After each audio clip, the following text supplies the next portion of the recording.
ጨለማ አንቺ ያሳፋል ኤክስሽ ሞቶ እንደዚህ ለብሰሽ ትመጫለሽ ሳይሰርጌ ነው ይበለው ድፍት ለምን አይል ዝቅዝቅ ምን አርጎሽ ነው አንተ ይሰው መሰለ እንዴ ሚስትን በብራንድ መስላት ይሉት ብራንድ አይደለች ቦንዳ ናት ቀማላም ቅጣም 7 ፊልሙ ጠብም ባላወርድለት ታዲያ ለምን መጣሻው ሁሉ በላና ዘራራ ተረ አንቺ ይኸውልሽ አሁን እዛ ወፍራም ሰው ያይሽው ከአሜሪካ ነው የመጣው በአፋልጉኝ ነው የተገኘው ይዘጋሉ አዎ ምን የልጁ አባት ነው የማ ኤክስሽ ነው አንቺ ደግሞ አባቱ ከአሜሪካ የኔ ተንበለ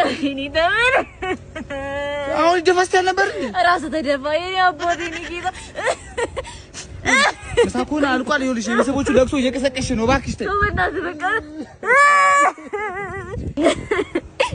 እኔ እኮ አይሽ አባትዬው ሲናደድ የሚያደርገውን አያውቅም ገና በገንዘብ ሳይገለሽ እንውጣ እኔ መከባኩር ጋር ውስጥ እኔ ጌታ ተንበለልኝ የኔ